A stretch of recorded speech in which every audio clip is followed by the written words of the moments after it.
this chit chat. Grab your popcorn, sit tight, we're ready to roll. In the heart of Sacktown, we're feeding your soul. In the King's Court, the vibe's electric. If you don't like that, we're here to correct it. With the best in the game, we're raising the bar. From the hardwood to the airways, we're the King's shining star.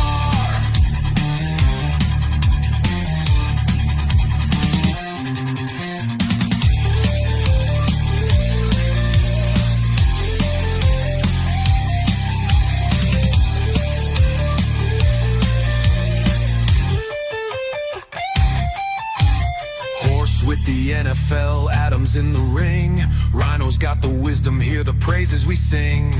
Court in session, it's a royal affair. With the fans all around, feel the passion in the air. In the King's Court, the vibe's electric. If you don't like that, we're here to correct it. With the best in the game, we're raising the bar. From the hardwood to the airways, we're the King's shining star. And welcome to night 2 of the NBA draft. We only expected to have a pick tonight, but you got one last night. How's it going, everybody? Ryan in Sacktown with you, hoping to take you up to the Kings pick and kind of debrief from night 1. We've got some audio from Scott Perry as well, Nique Clifford last night. We'll talk about that. So what's happening? What do you think the Kings are going to do with 42? Are they going to stay at 42? I think they do. I think they stay at 42. I got to say this. You hear I'm kind of stumbling. Scott Perry last night to me looked like a completely different person. He sounded like a completely different person to me. You'll see what I'm talking about. Now, there's definitely going to be this emphasis on integrity and what they're looking for in players, which I would ask then and fire back at some of the names that are being tied to the Kings in free agency, if that really fits the mold per se, like a Dennis Schroeder. But last night was Scott Perry's best performance. What Scott Perry basically did last night was he turned what's going to be or what likely will be conveyed as 2 second-round picks in 2027 into a first-round pick this year when the Kings needed a first-round pick this year. They need bodies. Now, you get Nique Clifford, who is look, some people last night said, and we don't know what he is yet. We'll find out July 10th when Summer League starts. But who some of you were saying it's kind of like Devin Carter, you know, and as I kind of digested the pick and I thought about it a little bit more, and by the way, we will be able to tune in to the audio as we get going, as the draft gets going. If you see some rumors, anything breaks, just do me a favor, put rumor in front of it if it's not news, because I've got my eyes going everywhere right now. Athena, it's good to see you again. It's been a minute. Hope you are doing good. The scoop on Sabonis is he's staying. As far as I have heard, he's not going anywhere. Now, if the perfect trade falls into your lap, hey, Scott Perry, we want Sabonis. Would you consider taking Giannis? Yeah, Sabonis is going to be gone then. But short of that, they're going to go with him. And I think that's the right move. I think that you have to be very patient with a guy like him in terms of if you're going to make a move. It's got to be the perfect deal. Just kind of like and we're not going to get into this now, the Halliburton-Sabonis trade. At that point, that was a really good deal for the Kings. How could you say no to it? So anyways, as we get through, here's the latest. The Suns have now traded up, and they are they're going to be taking the first pick in the second round of the draft. In fact, why don't we get some of this up for you so you can see what is going on. The Suns will now be taking that pick from Minnesota. So Minnesota will be drafting for them. They are looking to get Rasheer Fleming from St. Joe's. He's the big man from St. Joe's. Not a bad pick. I've got a couple names that I think the Kings might be looking at. And back to my thought about Scott Perry. Good job by him flipping those picks. And what was even smarter to me was looking at Oklahoma City and knowing how many picks they have coming up and knowing what the decisions are going to be that they have to make going forward. They're going to need some second rounders, likely, because they can't pay everybody. Unfortunately, there's only 14, 15 roster spots on a team. So it was smart to go after that pick. I liked it. Good job by them. The Devin Carter comp, really quick. Maybe. I don't know. Different players, very different players that kind of can do some of the same things. Jury's out on Devin Carter. Now, here's the name that has not come up, y'all. It is Keon Ellis. The 29th is the deadline for the Kings to either extend him or to pick up the option. Nobody said, could this be maybe some insurance for Keon Ellis? Because you do have a logjam now at the guard position. Now, Scott last night said that Nique can play the 3. I do agree with that. I think Nique can play the 3. As far as the 4, that's a big ask. Maybe he can switch on a 4 every now and again, but not consistently from what I saw in college. So we've got a lot good, better stuff going than I thought in Sacktown. I feel better than I did at first about this when Scott Perry was hired. So hopefully we can continue that as we lead you up to the second round of the NBA draft. Napes, he's going to be with you at 8 o'clock tonight. So make sure you join him. He will recap. Come on, Rhino. He will recap the second round of the draft. So Nique Clifford, kind of a neat story. He talks about it here. He spoke to the media last night. Idolized Kobe growing up, and he ended up showing up to the NBA draft in a purple suit. Here were his thoughts after being drafted by the Kings. Just this moment is sort of maybe how you expected it to feel. I know it's hard to fully process it, just happened, but how this night has been for you overall. Yeah, I mean, it's definitely a stressful time, and I'm not somebody that stresses. Like, I try to, control what I can control and allow God to handle it all.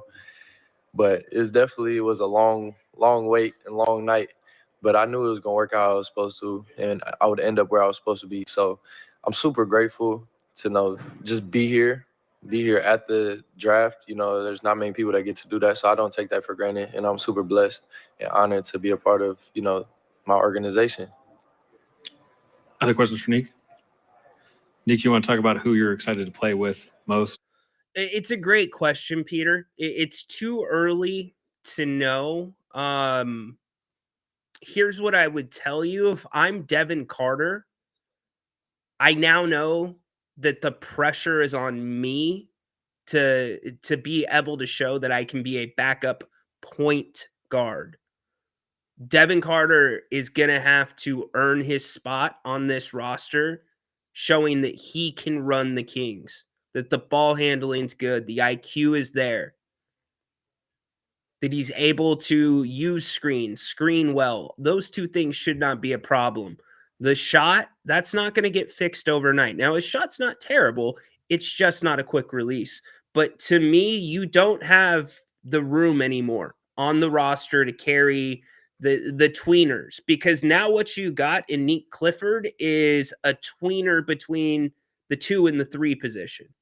And I guess my other question would be, what does it mean for Keegan Murray? So obviously, Nique is not going to come in and start for the Kings. When you draft a guy, and I'll let Scott Perry talk about it, because again, I thought he did a great job. But I have said all along that one of the problems for the Kings is they are playing out of position. So are you going to go out in free agency and get that legit 4 that can stretch the floor and really play with Sabonis? Or are you going to get a 5? I kind of like Vlad Golden. Anybody know that name? Vlad Golden from Michigan. Go look him up. I kind of like him. I think he could play really well with Sabonis. He's got great hands. Skillful big man, built well too. Can get up and down the court. But getting back to my point, how are you going to get Keegan Murray to the 3? That is what I want to know, because that does not accomplish that for Nique. But the pressure is on 100% for Devin Carter to show that he can be a point guard, not a bit in between guard. Oh, I didn't even know where you was at. My fault. All of my teammates, honestly. I'm super excited to play with all of them. Great players, Sabonis, Zach LaVine, DeMar DeRozan. Like, you just get to learn from so many great dudes, and I'm just going to pick their brain and, learn from my vets, as they all say. First row middle.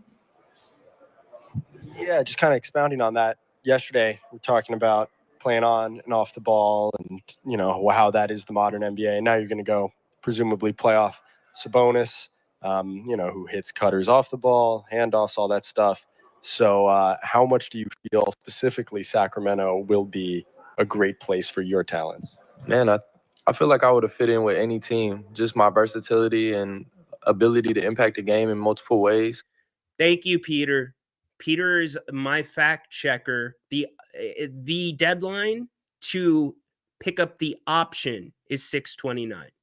Correct. They have a little bit longer. They have much longer with the extension. 6/29 is when they need to pick up the option or decline it. Back to Nique. But playing with such a high-level player like that, he makes the game easier for the guys around him. So just finding ways to be unselfish, being a cutter, making the game easier for them, and being a defender and a rebounder, that's ultimately what's going to help me out and get me on the court to, help my team win. And then just the ability to knock down shots, make the right play, and use my IQ and my maturity and experience. Know that the Kings were going to draft you when you put on that suit. I know. It's crazy. It's guys. So that was Nique Clifford last night. I was kind of thinking for a second when he was asked about who are you most excited to play with? Well, I'm excited to get out there and play with my teammates. I'm like, oh no, this young man does not. I hope he knows who's on the Kings, because the Kings met with him at the Combine. He did not work out for the Kings personally. I'm like, uh-oh. And he rolls right into it. I want to learn from Domas, DeMar, etc. But for a second, I'm like, oh no, he's stalling. He's buying time. He can't think of a king. But he's he's kind of closer to he's closer to Sacramento than the East Coast, so he knows West Coast basketball coming from the Mountain West. I spoke about what it means to be a Sacramento Kings basketball player. We're going to hear from him in a second on what it means to be a Sacramento Kings basketball player. Grant brought up an excellent point. Scott Perry is going to have his own set of opinions on the guys on this roster. This roster was set when Scott Perry came in. So Scott Perry might see something different when it comes to Devin Carter, Keon Ellis, Keegan Murray. Now, Keegan Murray, to me, I'm still hearing that's a guy they're not moving off on. So I don't want to open that can of worms tonight on this show. It's more about the 42nd pick that the Kings hold in the second round that is getting ready to tip off here in a little bit. Again, if you're wondering, we will be able to break in the with Knicks, live sound. With New York, Brunson has been named an all-star twice, leading them to the East. They began making picks and trades, etc. Ryan, who do you think the Kings are going to trade? Can't possibly. Yeah, it's a lot of shooting guards. Definitely sticking with Well, Domas. the biggest thing is we need a point guard. That's for sure. You got to get your point guard in. But I felt a little bit better. I'm seeing all this stuff that the Kings are linked or the most likely candidate to land Dennis Schroeder. I see the Kings have interest in signing Russell Westbrook. And I guess my question back is, does Russell Westbrook have interest in signing with the Kings? Like, I get why Dennis Schroeder would, but Russ, I mean, to get you through a couple of years, depends on the number. He's played well in Denver, and it depends on what Russ you get. He's coming off some surgery. But that's where you're going to get your point guard. And I think that's where I posed the question tonight. They're not going to go guard. Now, I know there's a couple guards that they worked out that they like. But I do think now that I'm looking at the landscape of the second round, you probably can get those guys in. They'll be undrafted and may get them on the summer league team. I do think you have to use this pick unless you are blown away by a point guard that you think is going to be your backup point guard, not your starting point guard, your backup point guard. And in that case, if that happens, you're going to see somebody on the move, certainly. So I would wonder what Scott Perry, his evaluation of Devin Carter. Now, Scott still has said, I haven't seen these guys on the court yet, which debatable. You haven't seen them in a practice per se, but these guys have been on the court in practice, and Devin has been down working, well, it's in Natomas, but working with the Kings, Stockton Kings, etc. So here were some of Scott Perry's comments last night. And so going into draft prep, and I've just been here 2 months, that has been our mission, what we work towards each and every day as a staff, as a group, to find players who are going to fit that identity. We're going to stall out. As a reminder, things that are important that we're going to value here: competitive, tough, team-oriented, accountable, disciplined, and professional. And so, with that, we selected a young man tonight by the name of Nique Clifford. Ladies and gentlemen, always have a backup plan. Always have a backup plan. Here's Scott Perry without the identity of what it means to be a Sacramento Kings basketball player. And so going into draft prep, and I've just been here 2 months, that has been our mission, what we work towards each and every day as a staff, as a group, to find players who are going to fit that identity. As a reminder, things that are important that we're going to value here: competitive, tough, team-oriented, accountable, disciplined, and professional.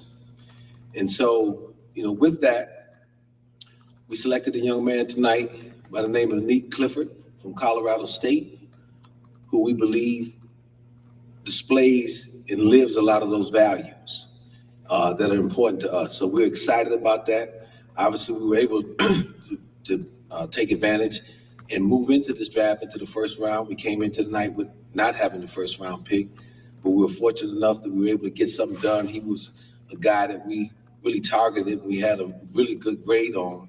And so we feel like we were fortunate to get there and get him. He's very versatile as a player. He's a two-way player. You've heard me say that before, and you're going to hear me say that a lot. A guy that plays both sides of the floor, and that's important to what we want to get established here.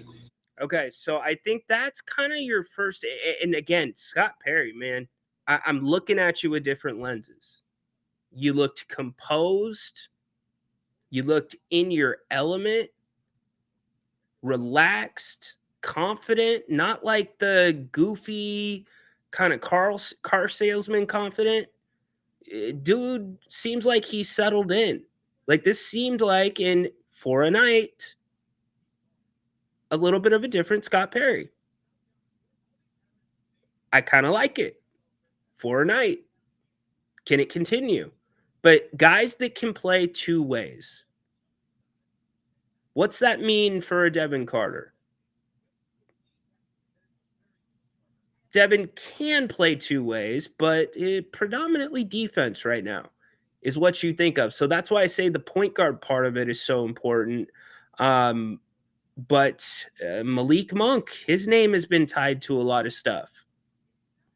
Malik can make that explosive defensive play once in a while. Not a great defender, but there's not a guy that plays with more passion and aggression when it comes to the game and attacking the rim. So, as you continue to listen to Scott talk about the things that are important to them, you're going to continue hearing some of these same overlapping things about integrity, both ends, etc. Scott continues last night. He's improved each and every year throughout his career. He's an improving three-point shooter. So again, we're excited to get him in the Kings uniform and and help develop him, watch him grow. And I'm sure for the fan base here in Sacramento, you'll find what a quality young man he is the more you get to know him. And that's important to us as well. Someone who wants to be here and is going to assimilate himself very well into the culture here in Sacramento. So with that being said, I will open it up to some questions. Hi, Scott. How are you doing? Good. How you doing? Good. Was Nique kind of the guy that you had your eye on? Were there a number of guys that you were watching to fall to a certain range? Walk us through how this kind of happened.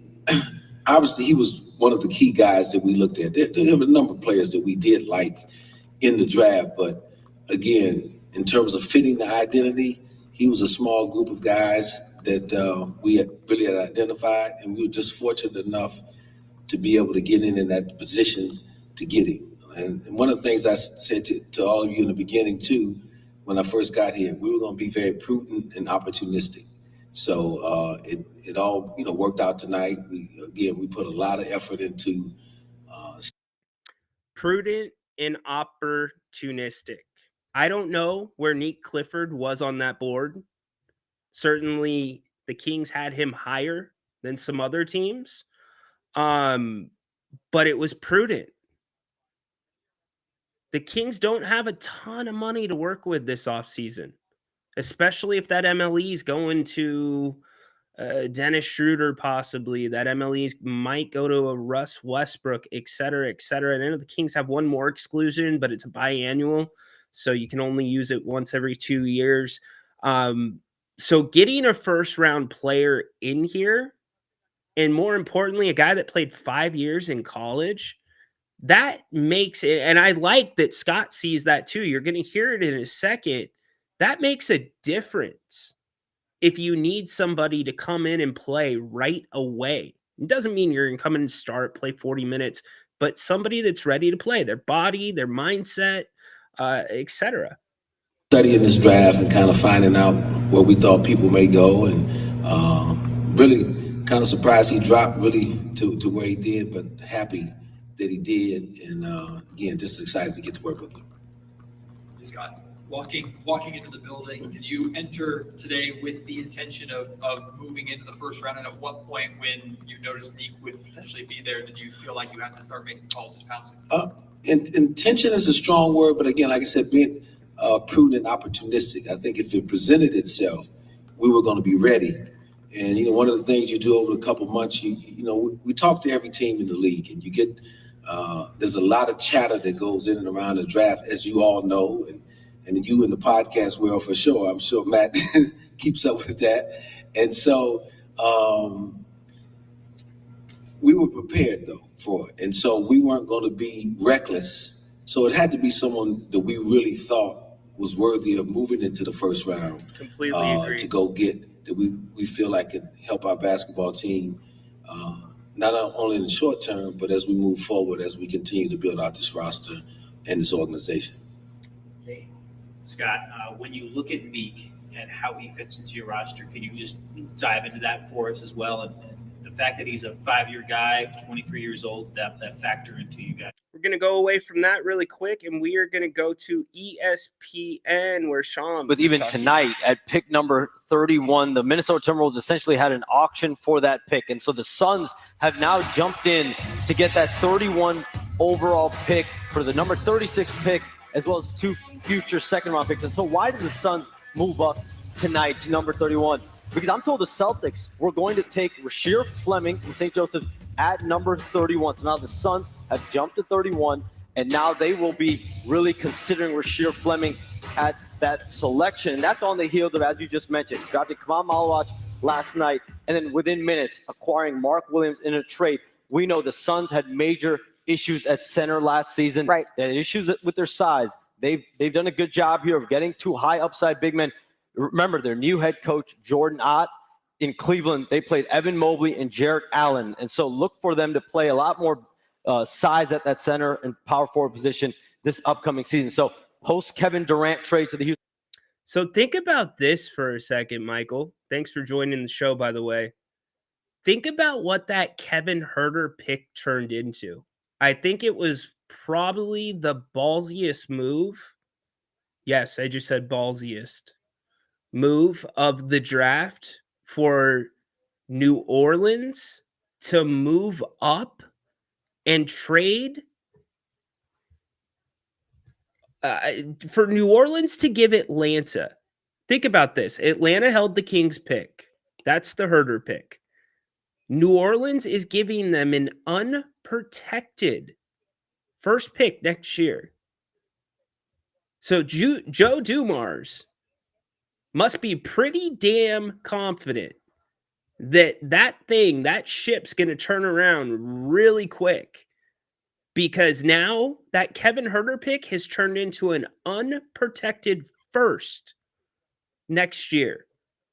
It's going to be the better pick between the Pelicans and the Milwaukee Bucks.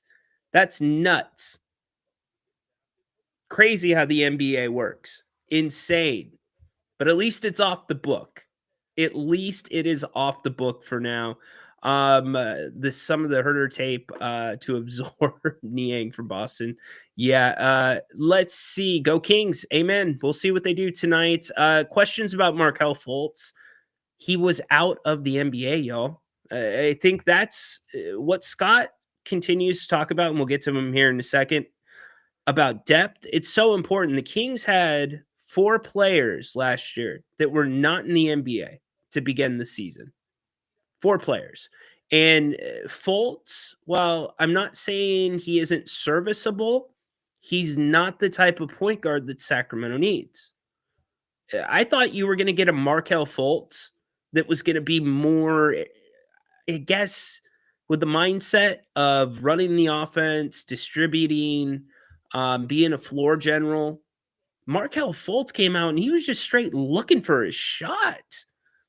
I mean, you remember the first time he came into a game? He gets like a dunk. He goes on to like a 6-0 run himself, and it's like, what is going on? And every other time he came in, it was the same kind of thing. So back to Scott really quick. While we have time, we'll keep taking your questions and jumping in between the second round of the draft that is ongoing right now. The Minnesota Timberwolves soon will be on the clock. Just to take him tonight. One thing for me that's always been important is a guy's production and his arc of improvement. And I think he's demonstrated both of those things. And I know we live in a world now where a lot of the players that are selected high in the draft usually are, one and dones, and people, don't want to pass on the potential of a lot of the great young players. But for me, getting a guy like this who is ready, both mentally and physically, to maybe step on the basketball court this coming season, I think is important. Now, obviously, he's going to have to come here and earn his stripes and show that he's worthy of that. But I really believe that he is up to the challenge. Enjoyed really getting the chance to spend time with him and talk with him when we were in Chicago. He was one of the young men we were able to interview and get the chance to meet. So felt like, had a good handle on him. And so here's what ESPN quickly is talking about. Stanford, who's a 20-10 guy, an outstanding rebounder, and can really stretch the floor as a big guy, maybe the best shot blocker available. Ryan Kalkbrenner, 4 times Big East Defensive Player of the Year. Adu Thero, and from Arkansas, started his career at Kentucky, a driver, slasher, big, strong. And then Chaz Lanier is the best shooter from Tennessee. Spent his first 4 years at Northern Florida. So those are certainly some of the gentlemen that we could hear their name called tonight. Brian, when you think about second round picks and you think about... Isn't it so weird that you can hear the echo of the microphone where they're at because there's just nobody there? Very different. Turnovers. Yes, he did have some turnover issues. Look, I get you can say that he was out of the league for injury reasons, but here's the bottom line with Fultz. That is a very narrow take because he has been so in and out of the league for a multitude of reasons. He had a decent run in Orlando when he was healthy, but they decided not to hang on to him. He helped out in that playoff run, but it wasn't enough. You just don't know what's going to happen. You wonder what's next around the corner for him. So with the market the Kings had to work with, it was fine. But that's why the Kings are looking to try to get some depth. And man, that guard position, as we've talked about, continues to get deeper and deeper. While we wait for Minnesota to get on the clock, let's go back to Scott Perry. Oh, we are being greeted by the deputy commissioner. Live NBA draft.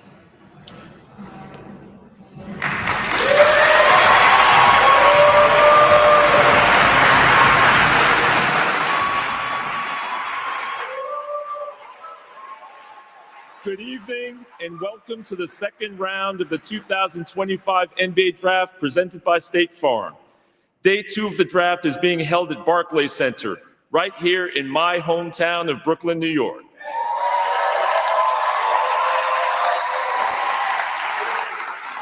Last night, we watched 30 players join the... I think I'd rather hear from Scott Perry. What do y'all think? You with me on that? Put a thumbs up if you'd rather hear Scott Perry than the opening comments. Looking forward to working with him. Scott, I know some other things will be explained later, though, but once again, Kings have a guard, and it actually looks like an exceptional selection. But how are you going to juggle this type of thing when you already guard heavy right now? Well, you know, here's a guy that played small forward in college as well, so he's very versatile. And I think if you look at the league now, it's about having depth. I mean, you look at the two teams that were in the finals this year and the ultimate champion in Oklahoma City. Both Oklahoma City and Indiana were very deep and very versatile, guys that could play multiple positions. This guy played with the ball in his hands. He can play all the perimeter positions. So it was just important to get the talent in here, and the rest will figure itself out. That's why we got Doug Christie in here as the coach, and I'm confident he's going to be able to figure that out. Scott, when you bring up Doug, one of the player comps for Nique is Doug Christie. Do you see that? Do you see the type of player that Doug was when he was in the pros, and how do you think that will help? They look alike, don't they? That's one way. We don't have the video live. We're doing audio only. You gotta purchase YouTube Live to get the cable. There's some similarities for sure. You know, I'm dating back to my memory bank, remembering Doug's game a little bit. You know, obviously Doug I felt was a very highly conditioned athlete and excellent defender, and could do a lot of different things on the court. I think so. The similarities in terms of defensive versatility, yeah, I see that similarity. But I want him to be his own player. I'm not when you get into comparisons, I never want to put that type of expectation or pressure on any type of player. I want him to be himself, his natural self. Now, if his natural self ends up looking like Doug Christie, then great for us, you know. But I want him to be the very best Nique Clifford he can be, and I think this young man's going to give himself a chance to do that. Scott, back here, how did you view the first round overall, and just how it went, and and when it comes to Nique, was it? Again, I'm going to hop in and just say a very different Scott Perry to me from what I saw in his two previous press conferences. Again, maybe he's settled in, but it seems like there's some vision, some authority there. I could be taking it the wrong way. Some confidence, not like the cheesy confidence that I was feeling after the first two. But again, you got to recognize, sorry, I'm working on that. You don't need to recognize anything.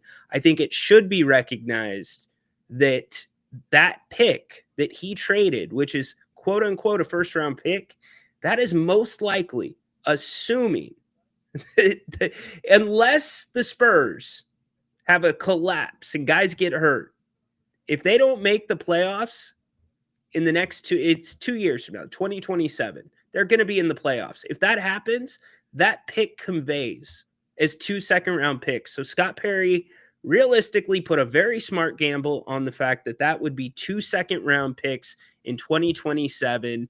And tie that directly. You can now tie Nique Clifford directly to the De'Aaron Fox trade. It's exactly what you can tie it to.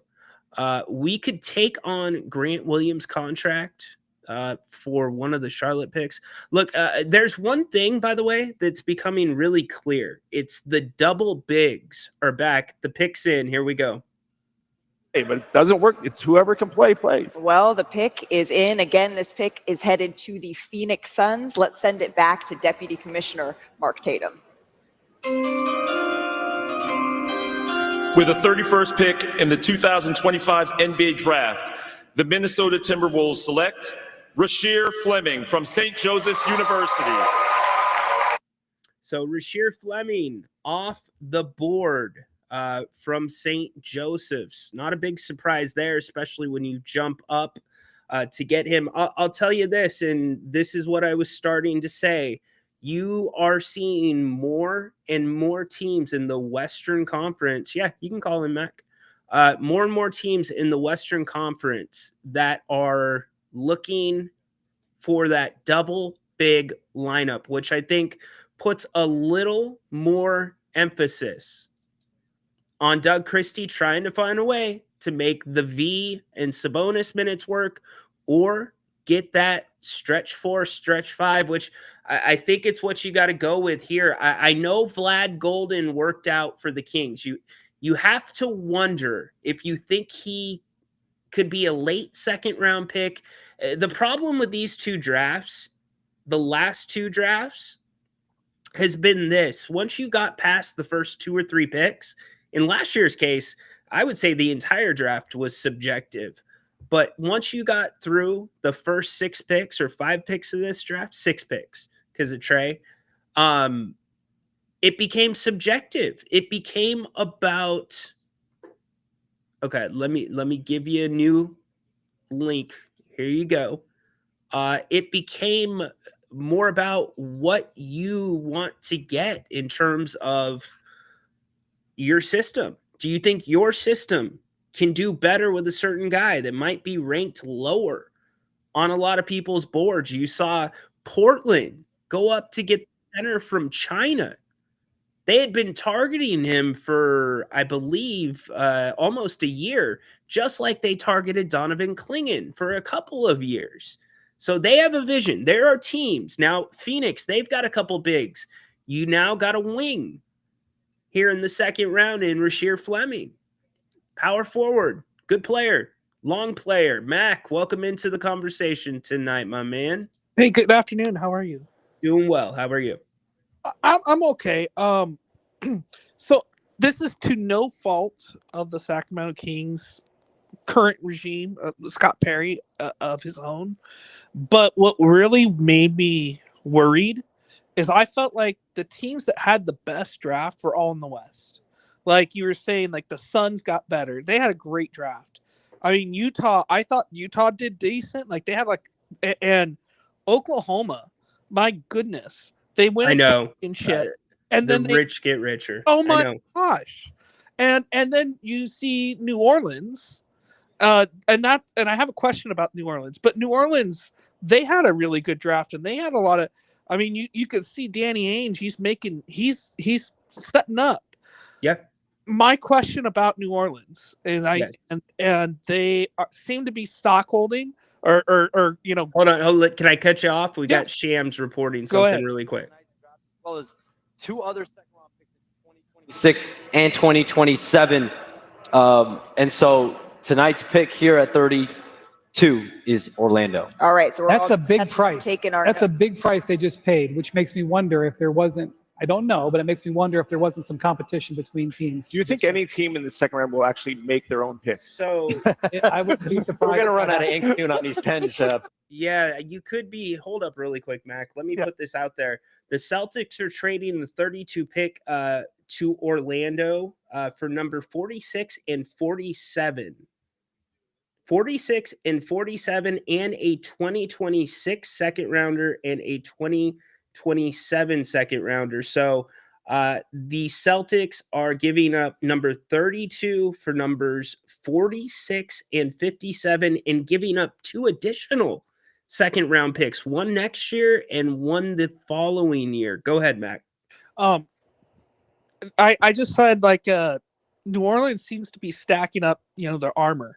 Do you think that this might be an indication that Zion's on the way out, or that they're getting ready to build around him? I think they're getting ready to give it. I think Joe Dumars has come in and he's looking at Zion a little bit different now. This civil lawsuit stuff, innocent until proven guilty or liable until. Oh, we got a pick coming in. With the 32nd pick in the 2025 NBA Draft, the Boston Celtics select Noah Penda from Bondy, France, and Francis Lemon. Penda, who was born in France, as attends to the NBA from France's top. As I put out on X earlier today, I said there's going to be a run on forwards here at the start of the second round. And there is, back to your question, Mac, I think he wants to give it one shot, Joe Dumars, with Zion. And if Zion can stay in shape, there was a lot of back and forth about it was the team's decision to not let him play in back-to-back nights, et cetera, et cetera.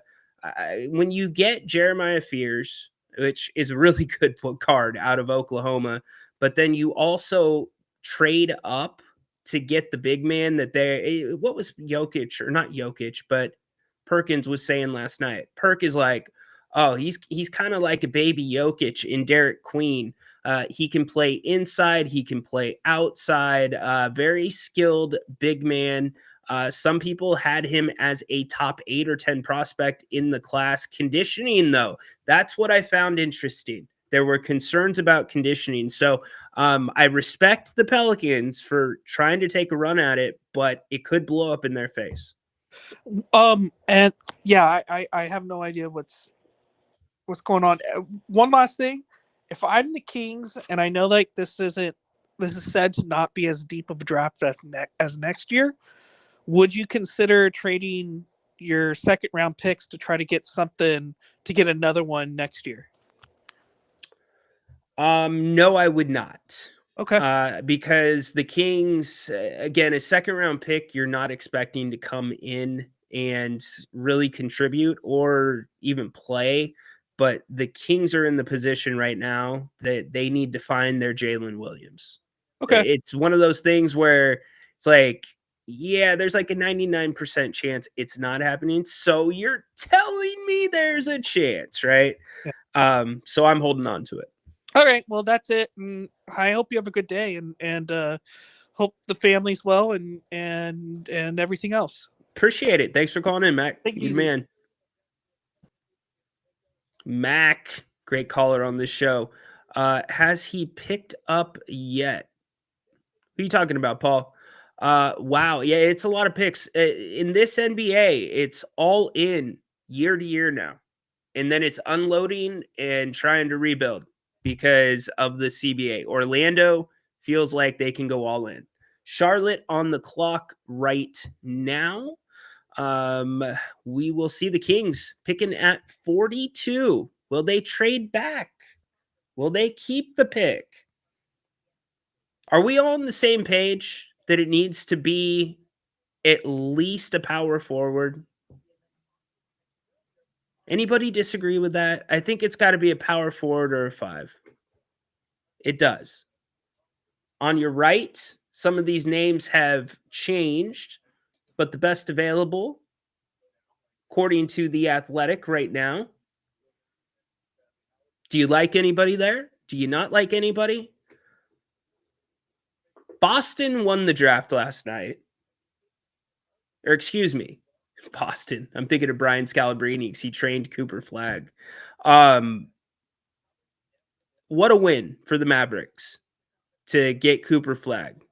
Massive win. Changes everything. I haven't heard Luka in a minute from a Mavs fan. Even though apparently they were chanting Fire Nico at the watch party, but it's been a little bit longer. I thought a massive loser last night was Brooklyn. I thought Brooklyn really dropped the ball. They had 5 picks in the first round. 5 picks. Igor Demin from Russia, I am not impressed at all with his game. Has nothing to do with being from Russia. Just not impressed with his game. So I list them as loser. Utah, and for Kings fans, here's the thing. Did Utah replace Colin Sexton and Clarkson last night with their picks? I thought it was pretty incredible, to be honest with you, that Austin Ainge and Danny Ainge just stomped on Washington's necks and said, yeah, we're not going to let this Ace Bailey stuff fly. We'll take him, even though he didn't work out and he's getting bad advice. And then said to Washington, you want him? You can compensate us. Give us your pick and something else. So Utah, got to watch for them. I think Portland definitely is going places, not quickly, but their rebuild is more stable than many other rebuilds in the NBA. I'll put it that way. Phoenix is kind of a wild card right now. So we'll see. We've got picks coming in. Here we go. Didn't you say it was drafted during a commercial? He was Taco Bell drafted commercial. During a Taco Bell commercial. He had an all-time quote about that I'll share later, but it's time to get it back to Deputy Commissioner Mark Tatum with the pick. With the 33rd pick in the 2025 NBA Draft, the Charlotte Hornets select Sion James from Duke University. Sion James, the senior guard here out of Duke, Jay. Well, Sion James started his career at Tulane, where he was considered a scorer, but when he listed as a forward by some, I would like Collins too. I agree with you. I do. Proctor, Maxine. Okay. Who do you guys want? You want another guard, Dennis? Dennis. You okay. I guess my biggest hope, or my biggest fear, it's not a hope at all. My biggest fear is that Scott Perry might not see the value in some of the players that I think Kings fans see a ton of value in. That's one of my worries. You take another guard, all bets are off the table, man. And then you're going to bring in another guard in free agency, or you're just going to roll the same thing out and have some combo guards and Domantas Sabonis. Rock, sticking with Rocco. No big surprise there. Let's go back to Scott Perry as we wait for the next pick. Surprised that he went as low as he did in your eyes, if he was someone that you were kind of targeting? And he was someone that we had on our board a little higher than what we ultimately were able to draft him at. But that's the draft. You never know. As much as you talk to other teams, you really never know what's going on in their building, how they make their final decisions. You know, some teams you feel like you have a better guesstimate on than others. So according to Shams, over the next 7 years, Orlando still owns 4 first-round picks and 9 second-rounders. They sent a 2026 most favorable second-rounder of Detroit, Milwaukee, Orlando. 2027 second is most favorable of Orlando and Boston. Orlando's going to be just fine on picks. They've still got enough to make a run at somebody if they want to. So being opportunistic and being ready. So when you see someone of that caliber that we had, ranked fairly high in this draft, we thought it was important to be able to take the opportunity to go ahead and make this trade and get him in our uniform and get him a part of our program. Hey, Scott. You mentioned Nique getting better year after year. Oh, we have breaking news. Breaking news here. 1 second. Let's get the draft sound.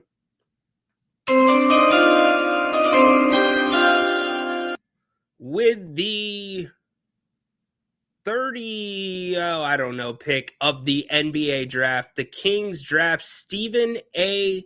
Smith. Interesting.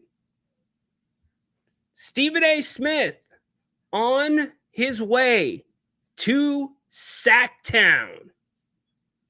Stephen A., man, you are going to, brother, you are going to need some sun hats, my man, for that forehead. Don't need that burnt, Stephen A. Wait a minute. We have more breaking news.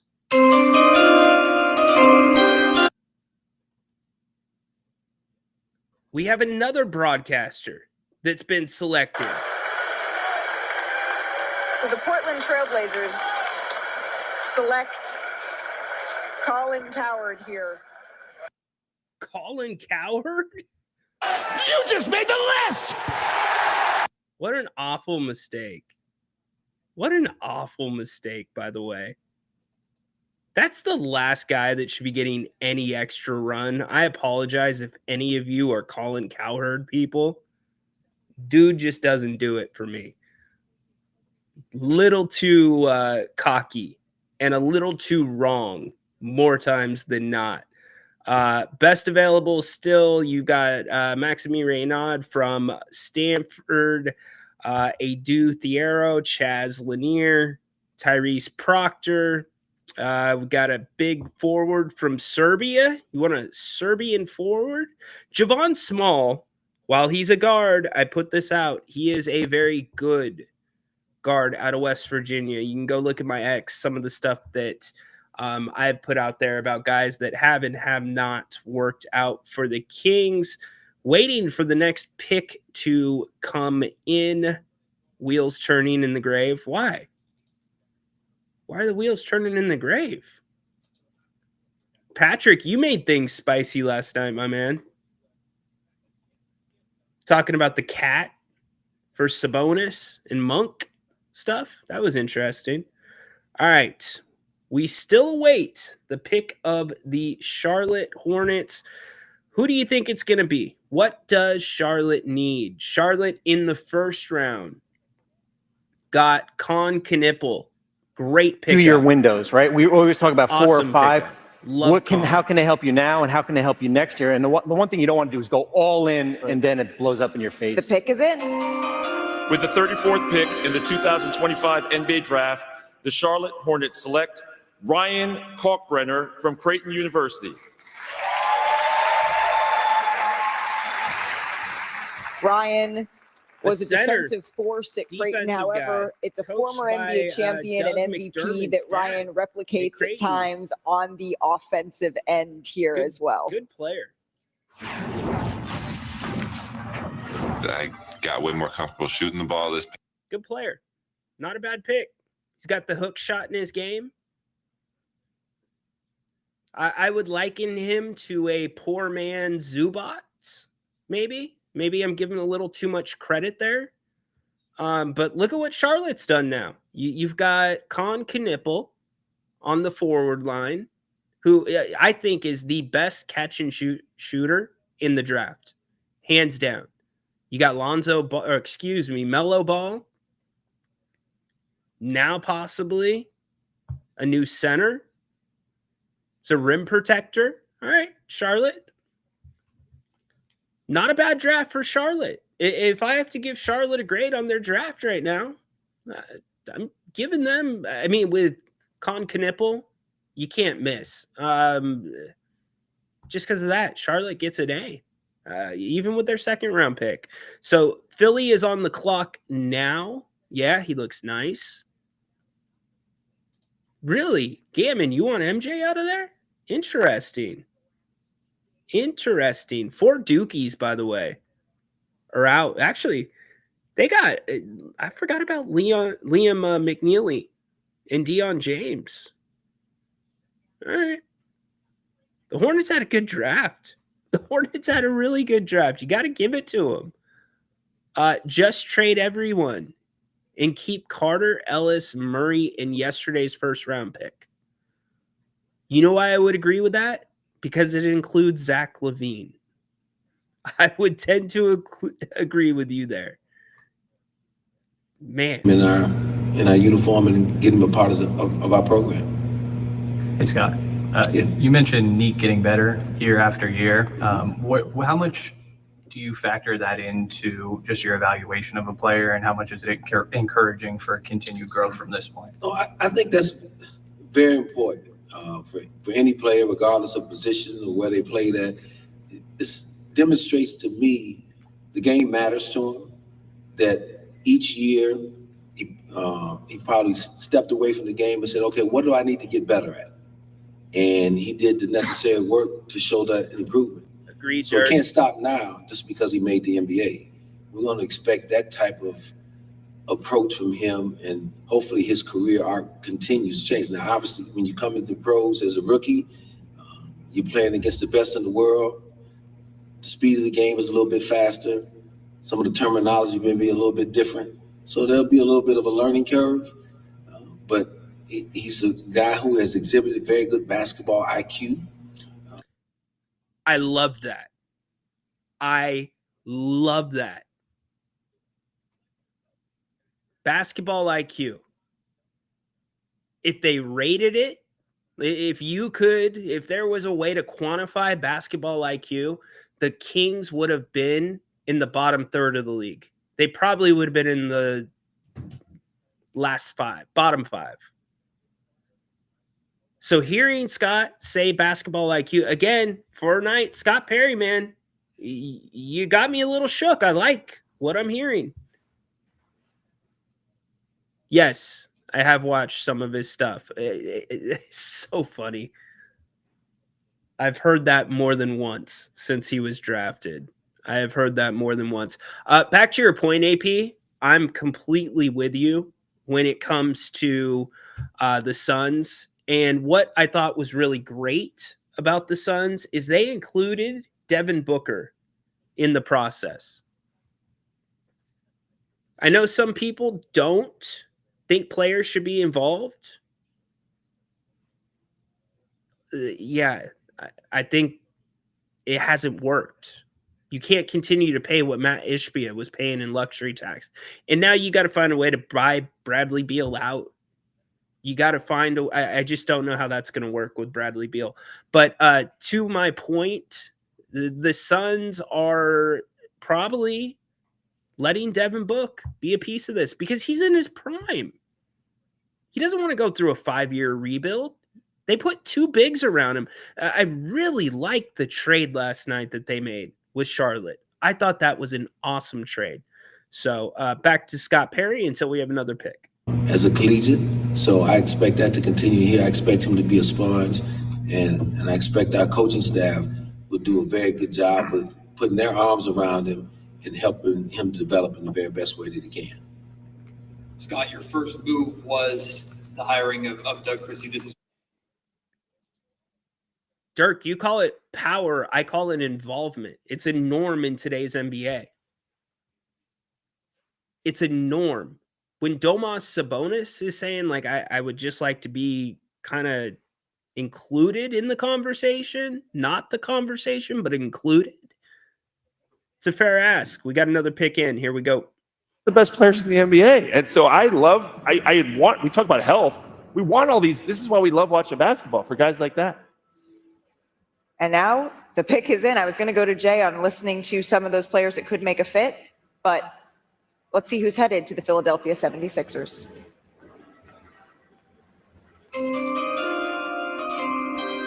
With the 35th pick in the 2025 NBA Draft, the Philadelphia 76ers select Janai Broome from Auburn University.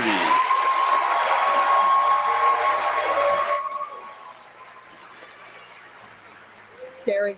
All right, we started off with a run on forwards, and now we're starting a run on centers. There's your second one gone. Is that your guy, Dennis? KD only plays 50 games a year. Good move by the Suns so far. I agree. I think they've done a really good job. And here's the other thing they've done a good job of, and I'm giving the Kings credit. Again, if you're just joining us right now, them moving into the first round last night, realistically, what they gave up was 2 second-round picks, not a first-round pick, because it's the 2027 first-round pick of the Spurs. The Spurs are going to be in the playoffs. They're going to be in the playoffs come 2027. So it transfers to 2 second-round picks, and you need players now. So again, we've been listening to Scott Perry. We're jumping back and forth between the draft, but I very much liked everything I heard, and I liked the vibes from Scott Perry last night. Let's see what this team does, though, at 42, because, again, if you guys disagree, let me know. I think it's got to be power forward or big. Few of them out there. I can tell you who the Kings have worked out. They did have one workout where they did not disclose who was working out. They'd had Mari Williams in from Kentucky, 6'10", 260 pounds. They had a ton of guards in, by the way, over this draft process. You had CJ Huntley from Appalachian State, 6'10" center. Garrett Osobor from Washington, center, 6'8", 289 pounds. That does it for that workout. Norchard Amir from Baylor. He's an undersized center. See, that's where you get into issues. And I go back to this guy. I keep saying it. Vlad Golden from Michigan, center, 7'1". Sham's talking right now. Hold on. This next pick, the 36th pick, we have some news about, so I want to bring back in our senior insider, Shams Charania. Shams. Malika, we do have news, if I can fix my mic here. The Lakers are acquiring the number 36 pick in this NBA draft, so they have moved up. This pick is not Brooklyn's. It's not anyone else's. It's the Lakers pick, and it's going to be for the 45 pick, and the player that they're targeting right now is Adu Thoreau out of Arkansas at 36 here for the Lakers. All right, so this pick has been on the move a couple of times, from Brooklyn to the Wolves and now to the Los Angeles Lakers here, Bobby Marks. Yeah. The Lakers, who were left out of the first round. The name I go back to again is Vlad Golden, Michigan, center, 7'1". He's got, I believe, 7'4" wingspan. Is it 7'4"? He's a +3 or 4 on the wingspan. But the way he's built, I like him. The way he moves, he's got soft hands. He's worked out with the Kings. Here comes a pick. To the Los Angeles Lakers.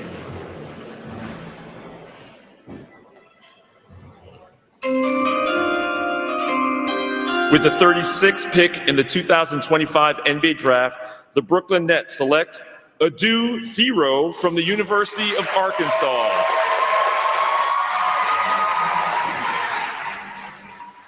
I love this, that we get to see the moment that the call comes in. Adu. Congratulations to him. A wing from Arkansas. There you go. Lakers still need some help at center. So they're trading multiple second rounders to move up. We don't know yet. I am checking right now for an update on that. Shams yet to report. Oh, here we go. The Lakers sent number 45 in cash to the Timberwolves, but that was earlier. That was an earlier pick. So there you go. We are moving along. The Kings not too far away from picking. Will they keep the pick? Will they trade the pick? We will see here in a few minutes. The only other center the Kings worked out was Nelly Joseph, New Mexico, 6'9". So that's kind of where you're at. They did work out the forward late in the process from Serbia. That's listed. I'm not even going to. Baki, help me out. Can I just call him Bogo? Bogo Markovic? Bogo Markovic. Baki, if you're in the house, give us the rundown on Bogo Markovic.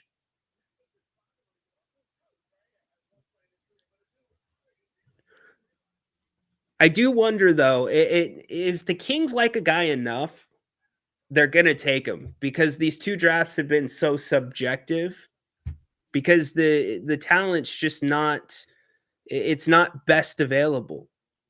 It's not best available unless you're in the top 3, 4. I would say it's 6 in this draft that ended.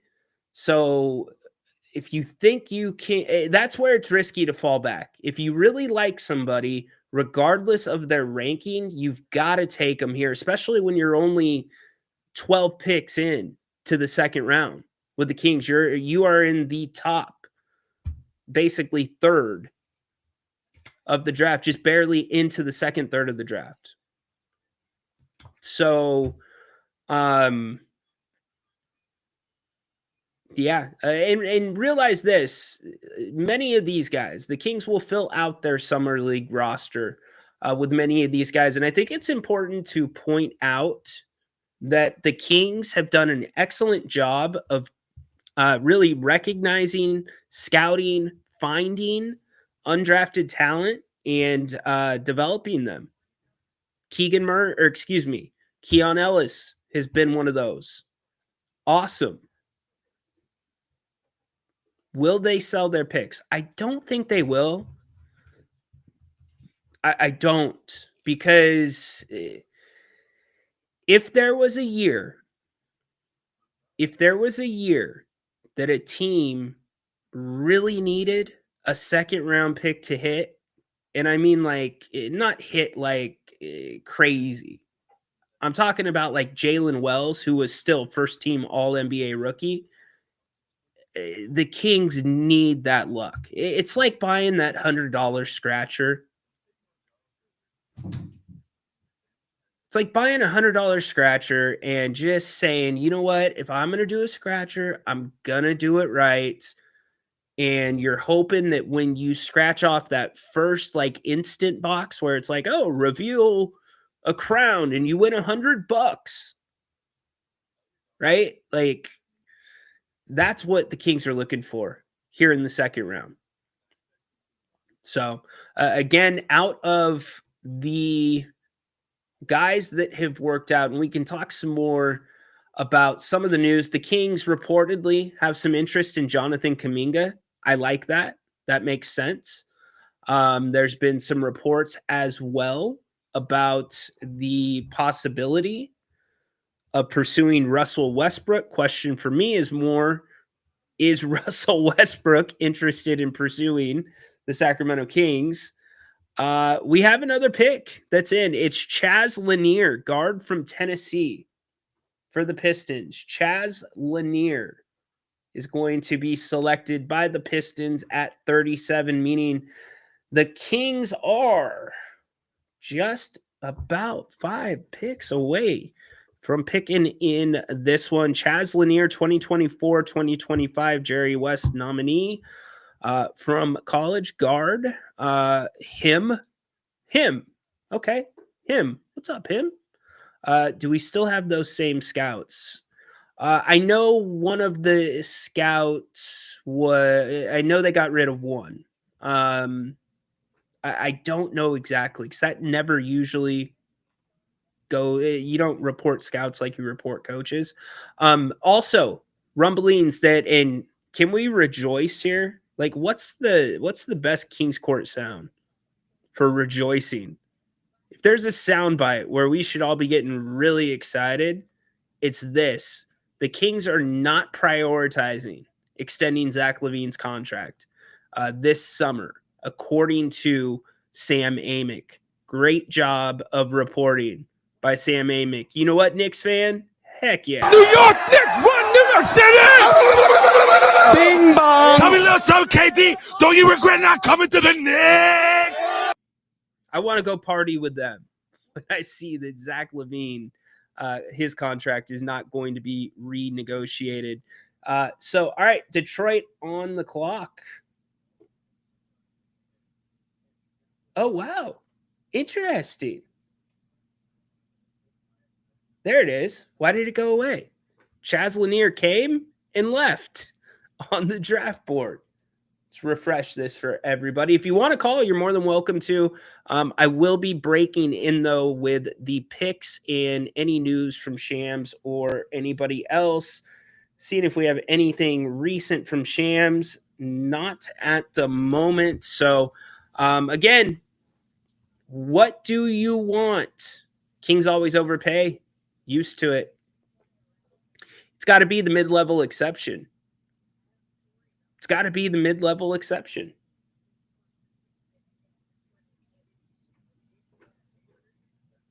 Here we go. We got another pick. This one goes to the Picks Pacers. are also made in the break. I have a story about picks being made in the break regarding Nikola Jokic, but first, this pick is in. Again, this one is headed to the Indiana Pacers. Let's send it back to the podium and Deputy Commissioner Mark Tatum. There goes Cam Jones. With the Cam 38th Jones. pick in the 2025 NBA Draft, the San Antonio Spurs select Cam Jones from Marquette University. Cam has carried a chip on his shoulder after. Makes all the sense in the world if you are Indiana. Since you don't have Hallie, you are looking for some cheap help at the point guard position. You obviously have Nembhard. You obviously also have TJ McConnell. But Cam Jones is headed to the Pacers, even though it's going to say San Antonio next to his name. That is the Pacers pick. We'll see if Shams is going to give us any update on that. We do not have any at the moment. So we're rolling along. We're at 39. We're at 39, y'all. Rock, I'm kind of with you. I think he's the odd man out. In fact, here's what we're going to do. Let's leave this. Actually, you know what? Oh, no. Don't do that to me. Here's our secret group.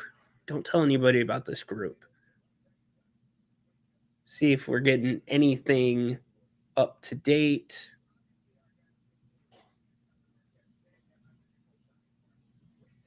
All right. Nothing too much. So we will go back to looking. If you want to take a look at what Nique Clifford is all about, we have Toronto on the clock. So the Kings getting close. Getting close. Fit. Spurs take Cam Jones, but he's on his way to Indy. He is on his way to Indy. Guard run now. Yep, we've had a forward run. Can we call it a run on centers? I don't think you can. There's a couple of centers. And now you have a guard run. So will the Kings keep the 42nd pick? Which way you going on it? Again, I would say these top 10 boards, these best available boards, with a draft that, to me and many others, has felt it's stronger than last year, but still is not strong except for the top 6. You know what? I need to extend that to the top. No, it was the top 6. Top 6. Outside of the top 6, it's about who you like. Maxime Reynaud, still available, center from Stanford. Bogo Markovic, he is listed as a top 4 according to Jay Billis, but again, I'm not paying attention to Jay Billis's stuff. You've seen, not that he's not credible, teams are taking who they like. Look at what Scott Perry talked about. In fact, let's go back to some Scott Perry audio from late last night until the pick is in for the Spurs, and we will play the entire segment when the Kings are on the clock. We'll play that whole segment for you.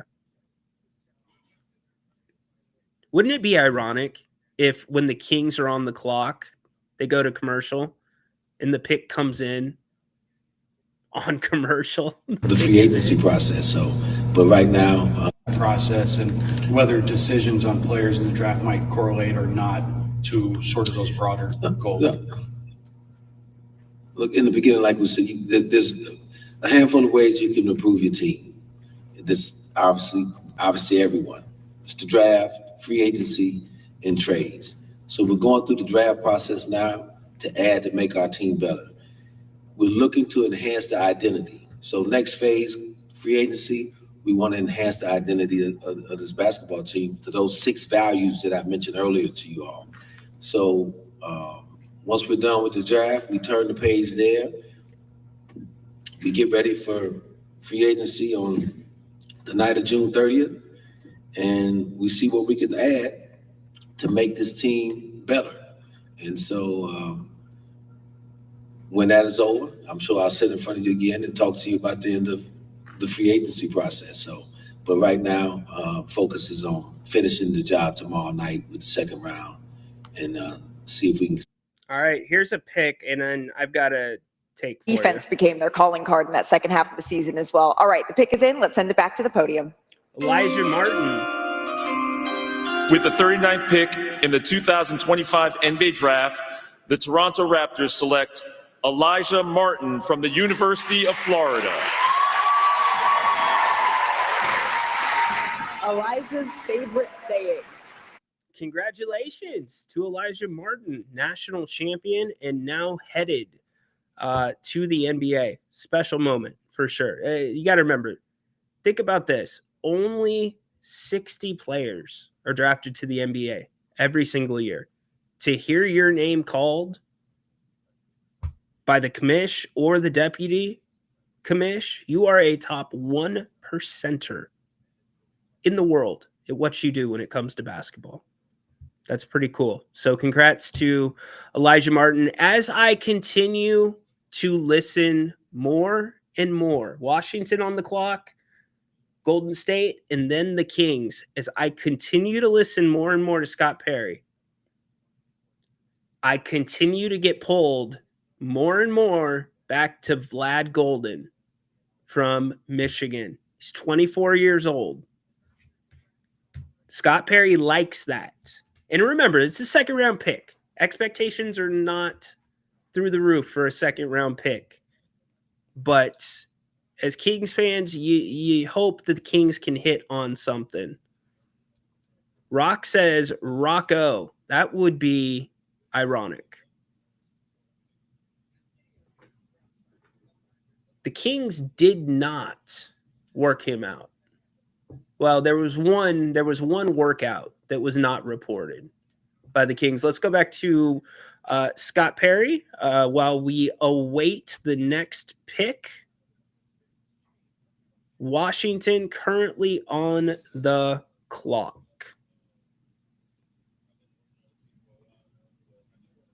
Get some additional help in the draft. Hi, Scott. Congrats on night one. Can you disclose the actual terms of the trade, especially with the protections? Well, we traded. Daniel, you can't rebuild right now, my man. The Kings were the only suitors for Zach freaking LaVine.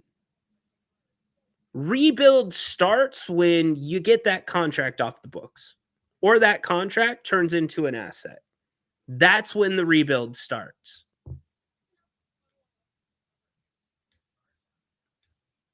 It's a lot of money tied up. Ton of money.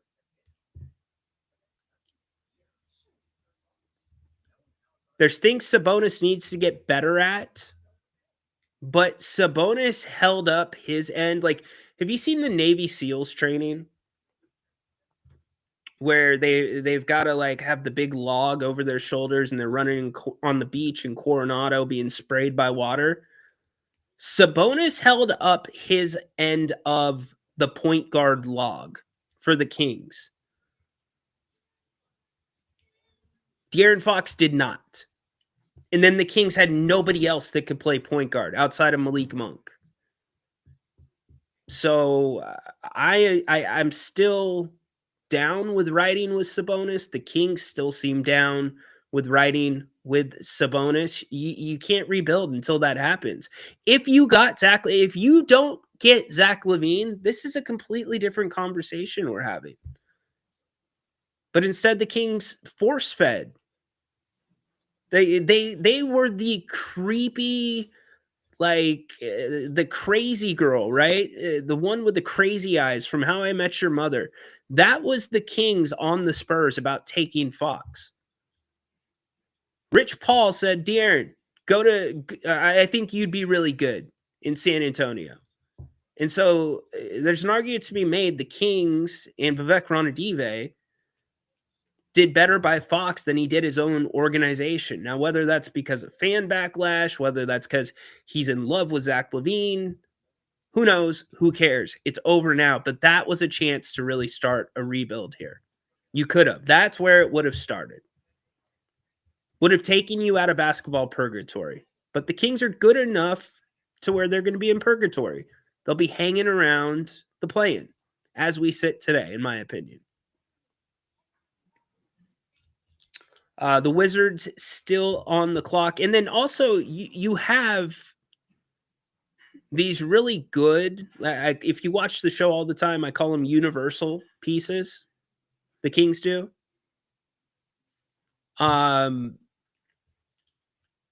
That's where I think you've got to really hunker down and understand and value what you have in a Keon Ellis. I know some of you do not agree with me when it comes to Keegan Murray. I think that is part of the formula. Devin Carter's up in the air now. Nique Clifford, we'll see. I would have included, if you can re-sign him, Jake LaRavia in that, because look, everything's going to run through. Nobody's going to be able to guard the Spurs unless the Thunder guard them effectively. I love Sabo. I love Sabonis. No, I do like his game. I do like his game. All right, we got a pick coming in right now. Here we go. The second round of the 2025 NBA Draft presented by State Farm. This pick is actually on its way to the New Orleans Pelicans. Let's send it back to Deputy Commissioner Mark Tatum.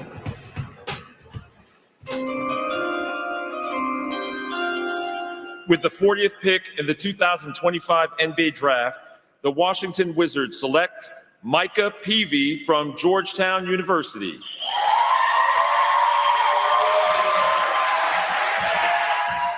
Micah with his family, originally from Texas. He started his collegiate. Micah Peavy. Oh, dude, are you kidding me? Like if James Dolan was calling and Mike picked up the phone and James Dolan's like, you want to interview for the job? No. No. Like Mike Brown's bank is calling him and saying, hey, Mike, you can't have that much in your checking account, man. We told you this last week when your last direct deposit hit. Every time that direct deposit hits, you have to transfer something out. It's too much. Micah Peavy. Micah Parsons, great. The knucklehead who finished his show is now in the house. All right.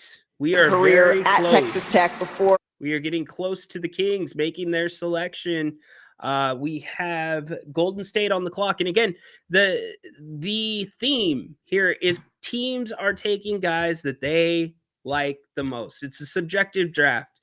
You don't hear any of these analysts saying, oh my gosh, we had him like not being drafted. They understand it. So Micah Peavy, latest to go. The Kings, one pick away, Golden State in front of them. Still don't have any terms right now on some of the transactions that have happened here in the second round. Mike Brown's checking account's so big, it's causing the bank's computers to shut down. Dude, right? Like normally your bank doesn't have enough cash to cover everybody's accounts. His does. They've got enough cash. Bobby Hill says, Tyrese Proctor, please. I'm going Vlad Golden. What if the Kings went Serbian again? I don't think they will. I don't. I think it's going to be Vlad Golden. I just think he checks the boxes. He checks the right boxes. Juggernaut, I put that out there as well, but I just don't know if you are going to take a point guard. I do think Ryan Nembhard is kind of at the top of the list. He is an old school floor general, brother of Andrew Nembhard, smaller though. He's 5'11". He worked out for the Kings. So yeah, I put that out on, I actually last night on the show, the two names that I said to look for today were Ryan Nembhard and Vlad Golden. Out of those two, I think one of them will go undrafted. Maybe. We'll see. We want a perfect fit or a perfect pick for the Kings. Well, remember, again,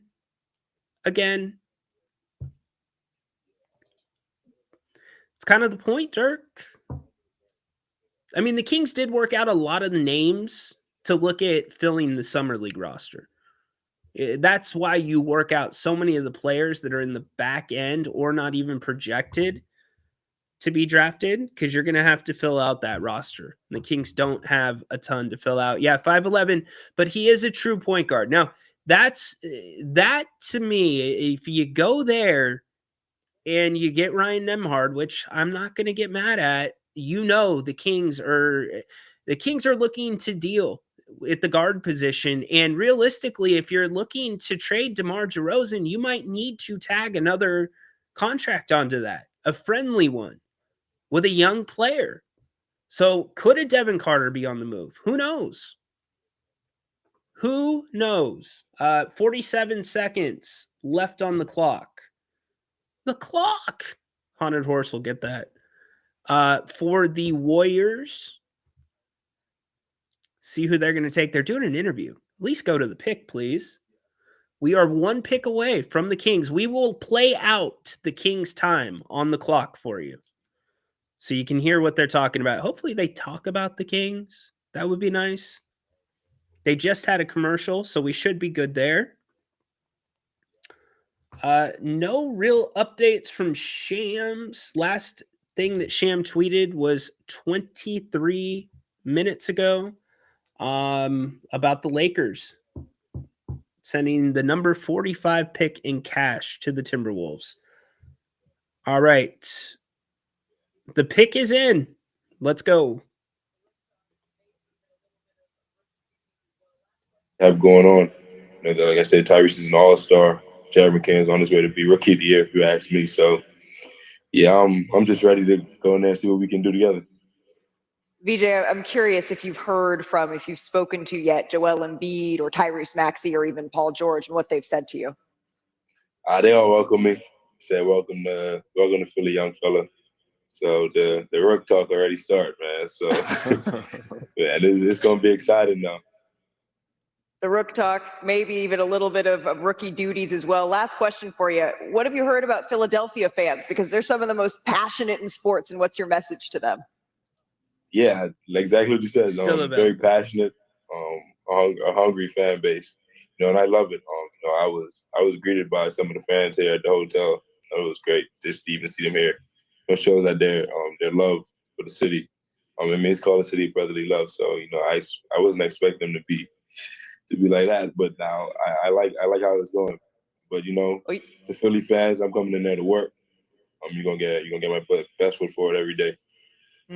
And now you are a part of that brotherhood. Vijay, thank you so much for spending a little bit of time with us. Problem. We know Thank this is you. an incredibly busy week for you. Enjoy the rest of your evening. Thank you so very much. Thank you. You too. Is the pick for Golden State. The Kings All right, we're getting close to this pick. Again, clock. it says Golden State is on the clock, but this pick is being traded to the Phoenix Suns.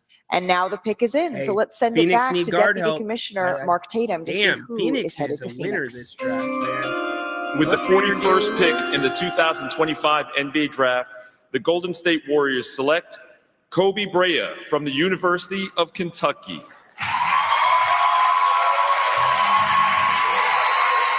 This is a full circle moment for Kobe and his family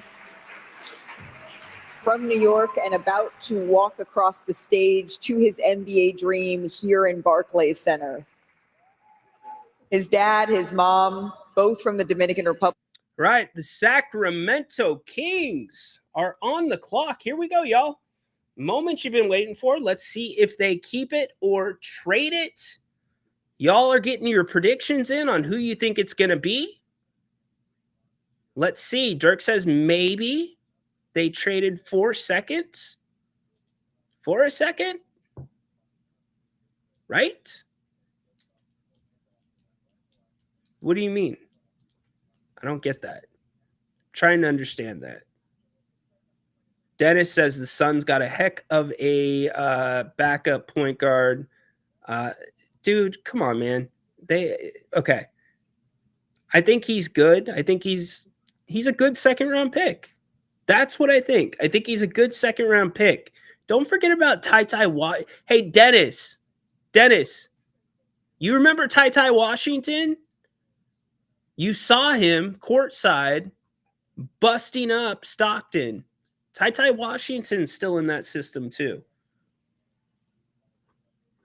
Peter says the pick is in. We're going to go to ESPN's coverage. The pick is in, actually. Thank you, Malika. With Kobe and his dad, Stefan. But I got to say, your mom, Myra, looked very emotional when your name was called, and she gave you the nickname Fuego. Spoke that you would bring the heat. What do you say to both of your parents tonight? Oh, man, just super happy for them to, be able to experience this with me, and just knowing that all the sacrifices that they made for me, it paid off. So just I'm extremely happy for them, and I wouldn't rather be doing it with anybody else. So I appreciate them a lot. Dad, Stefan, you played professionally. Your son's talking so glowingly about how much he appreciates your sacrifice. Along the way, as you were planting the seeds, did you dream of tonight, and how does it compare? I thought they was going to call me, but amazing. That's a great so happy question. for him. He deserved better. All right, Kobe, this pick is headed out to Phoenix, right? An organization that's been talked about a bunch. But what will you be bringing? Anything that's needed. I'm an extreme competitor. I'm somebody that's super coachable, and I just want to be there and, become the best version of myself and do whatever's asked from me. So they're going to get somebody that's, all hands in. Excellent stuff, Kobe. Congratulations to you and your family. There's a trade. I like the lot of nickname talking right Fuego now. there. And moments like this remind us that the draft, it's not just about potential, the trade. emotion we saw from mom. It's about perseverance being rewarded, about families finally exhaling as well. Sacramento's pick is in. We have another trade to announce. As part of a deal to be finalized later, the Minnesota Timberwolves are trading to the Phoenix Suns the draft rights to Rasheer Fleming, the 31st pick.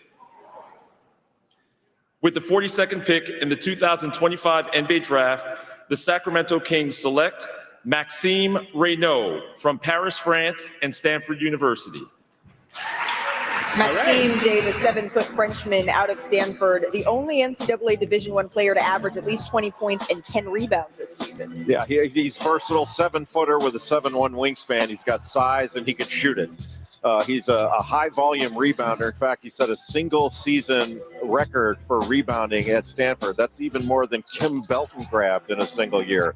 But he can stretch the floor. He can play pick and pop. He can knock down threes. He had 25 double-doubles on the season. That was second in Division I to Yaxel Lendeborg of UAB, who since transferred to Michigan.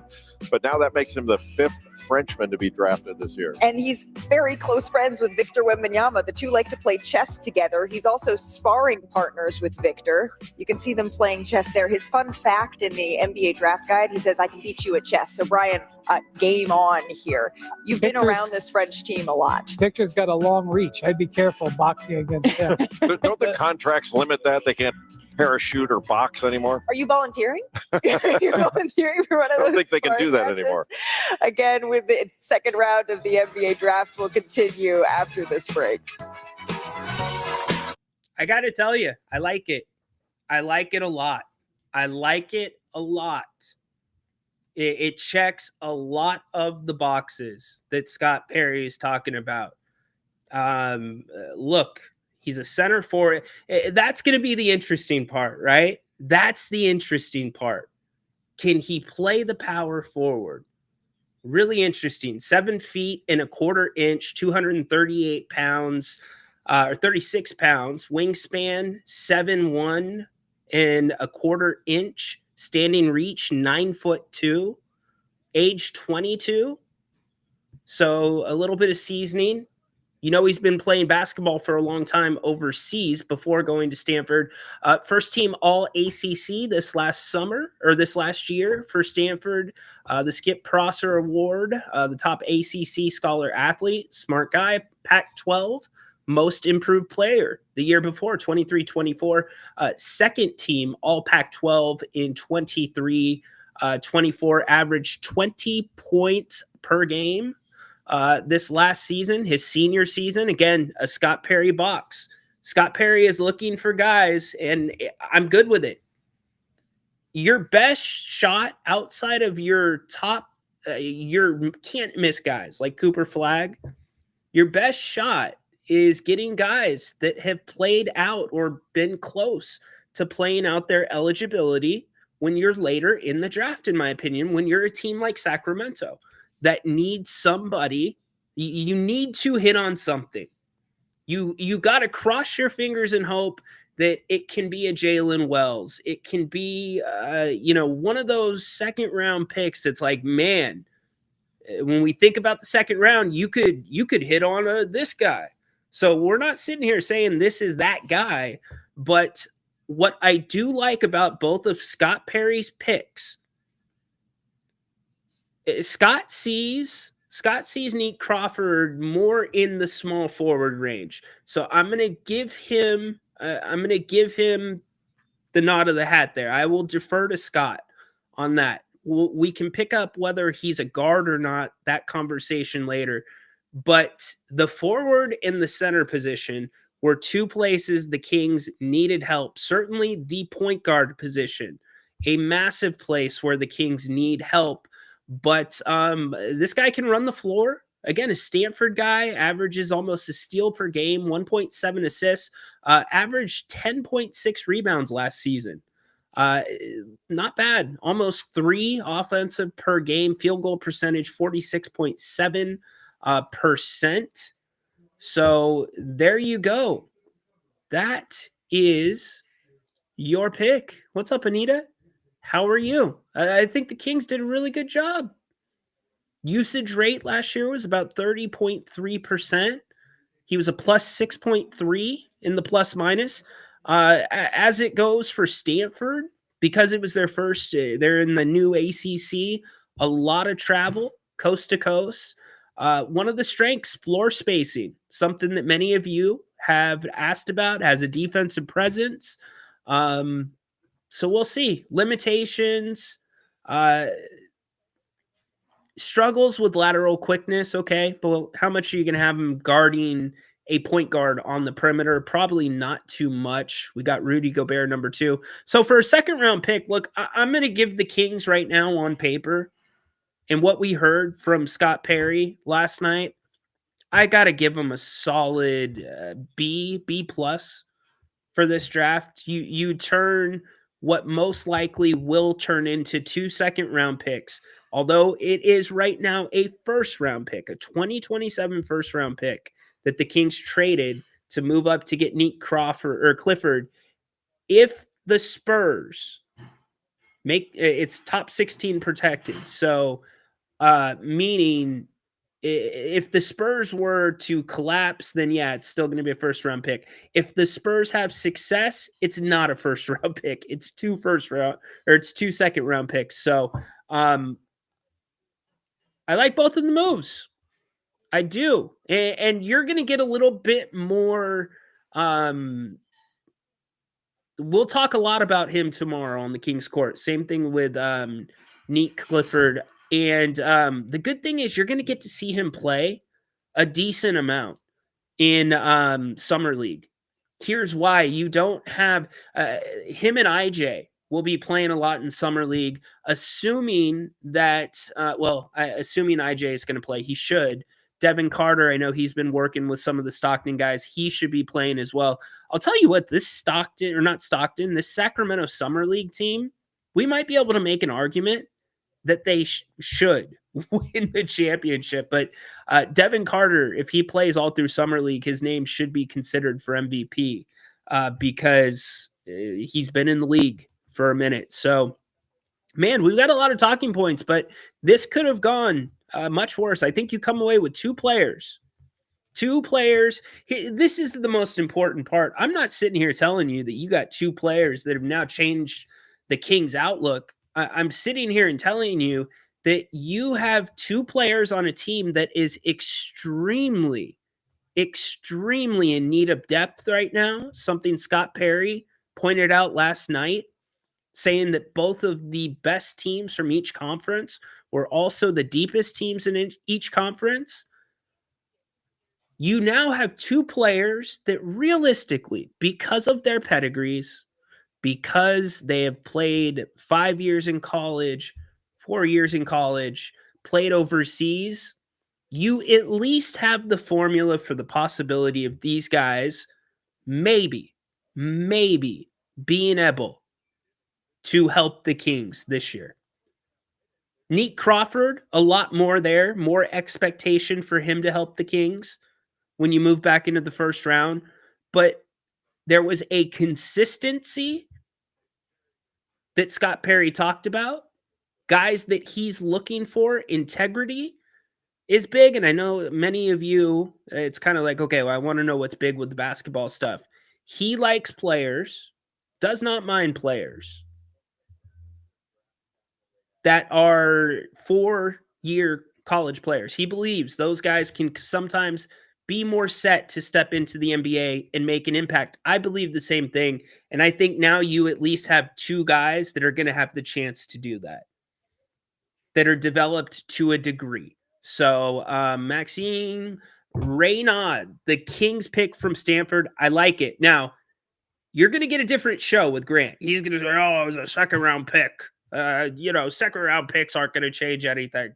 Well, sometimes. But sometimes second-round picks hit too. So there you go. Let's run down the comments, and we will... I want to see what everybody is thinking. Is it Crawford or it's Clifford? My bad. Did I say Crawford? My bad. It's Clifford. Dude might be... Stop it. Okay, now this is where we need to chill. You just made the list!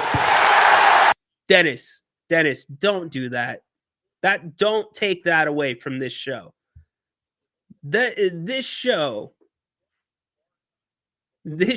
is not what is telling you that right now. Dennis, you are a few outliers away from the mean, my man. Don't be an outlier. You know what? I see Clifford and I think Crawford. I'm sorry. I should be thinking about the big red dog. A lot of love for this pick. Who leaves Lyles or Laravia? Lyles, 100%. This guy is him. Rock, put me on the record saying either Monk or DeRozan traded for a point guard.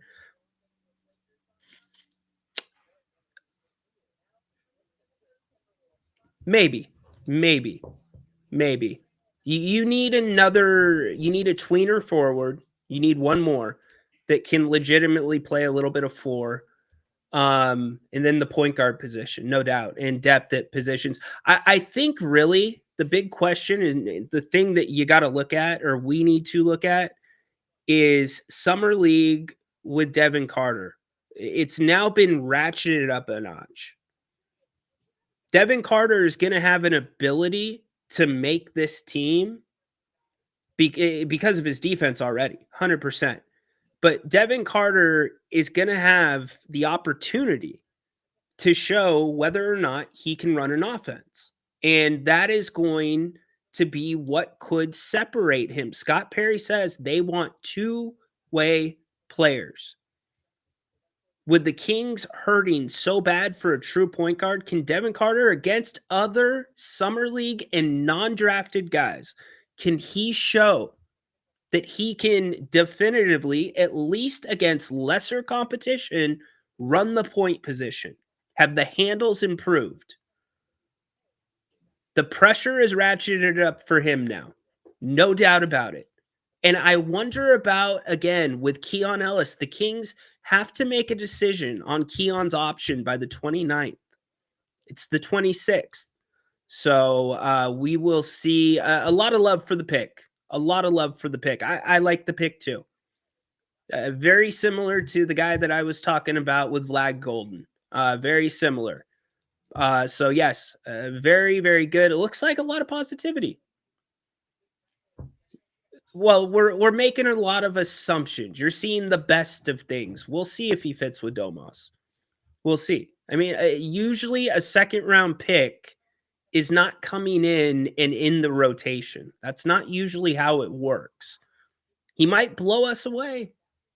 He might underwhelm us. You don't know. That's why they play him. That's why they play him, right, John Finch? But again, the thing I'm taking away, and we're going to get ready to get out of here, make sure that you join Grant. Thanks for joining us for the coverage tonight of the second round. Grant's back tonight at 8 o'clock. Open forum with him. Again, it's going to be a different show. Trust me. Love you, Napes. We just see things differently. Doesn't mean that it's wrong. That's what makes our combination good sometimes, most times. But what I'm taking from this tonight is I saw a Scott Perry yesterday that I did not see at his introductory press conference, that I did not see when Doug Christie was hired. I saw a much different Scott Perry. I saw Scott Perry that made a very prudent move with the pick he traded to move into the first round, which the Kings really needed to do. And I also heard, and all of you heard, Scott Perry lay out what they want in players, what they are looking for. I can't speak to integrity because I haven't talked to either of these draft picks, but what I can tell you is the things that they want with staying in school, having an NBA ready body, being possibly more ready to step on the court and make an impact. Both of these picks were consistent with what Scott Perry has laid out. So I like that a lot. Now, you still... The biggest thing is we need a point guard, that's for sure. But I like it. So let's just realize this does not change the Kings' outlook yet. It doesn't. But it's a step in the right direction for a night. It's a step in the right direction. We'll see if these guys can play. You'll have a press conference where they're introduced, and Summer League will be here before you know it on July 10th through the 20th. So, all right, Grant, back at 8 o'clock. Join him tonight. Appreciate all of you. I will be back tomorrow, 3 o'clock, Kings Court. Wrap up the week. Royal Rumble Friday. So join us back. Thanks again. Go Kings. Light the beam. We are out of here. Good job, Kings. Very, very good job by this Kings team. Order in the court.